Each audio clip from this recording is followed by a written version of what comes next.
Okay, the patriarchy, do what you want, love yourself. Hello and welcome to the very first episode of this series. In total, there will be 5 different episodes, each talking about a different topic that I find to be important in today's society. My name is Cavin, or as many of you may know, Cadences on TikTok. In today's digital world, many of us might find validation online based on the number of likes or views that we get. But that's not a very sustainable way to validate our self-worth, is it? Before I give my opinion on how to validate my own self-worth and image, let's go to the streets to find out what people think. So, how do you define your self-worth or self-image? I don't know how to define self-worth, but I know not to define it based on other people. It's purely based on yourself. So any expectations or whatever should be set for yourself. I like art and I enjoy self-expression, and that's how I define myself. It's just knowing what you want and what you need in life. I feel like that's Like self-worth can be defined as more based on your experiences and how you define and how you think about yourself. And it shouldn't be based on other people's opinion of you.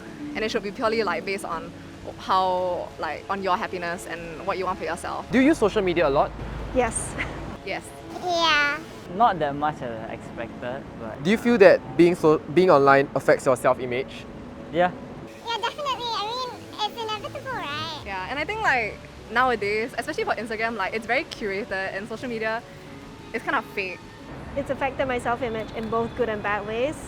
Obviously, comparing yourself to other people online is very harmful, but I discover what I like through social media, and I think there are a lot of communities online that help with sort of garnering your passions, and that's how I built my self-worth. Have you ever changed the way you look online to fit in or to feel more worthy? Yeah. Oh, do you want to tell us more about what? I mean, everyone has that phase where they dress pretty bad, secondary school, we just wear our basketball jersey, go out. Yeah, we all have that phase. But then soon everyone around you start growing up, they start changing their fashion here and there. Yeah. And so I thought that maybe it's time for me to put a little bit more effort into how I actually dress. So I use the Paris filter on Instagram to look flawless. I think maybe last time, but then nowadays I don't really care what I post. Yeah. Last question. Do you have any advice to anyone that might be struggling with self-worth or image right now? Can I swear? No. We'll bleep it out. If social media is really affecting how you view yourself and your body image, then you should try to take a break from it and spend less time on it, because you should be focusing more on your life and your own goals and achievements. Yeah. Listen to what you really want and what you really need. I think that's what matters most. I used to think I wasn't beautiful as a kid, but now that I look back, I wasn't ugly, man. I think you're yourself, you're your own worst critic. So be less hard on yourself, honestly. Okay, the patriarchy, do what you want, love yourself. Okay? Okay, Thank you so cool. much. You're welcome. So that sums up today's first very episode of this series.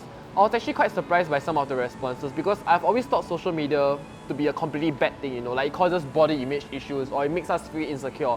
But one girl actually found her passion and her own self-identity through social media, so that was actually pretty astounding and surprising to me. So it really goes to show that it's what we make of things, and we should change our perspective towards things. But to sum things up, in conclusion, we should not let external forces determine our identity and our image and our worth. We should determine it ourselves, and we should never let external things validate ourselves. So see you guys in the next episode.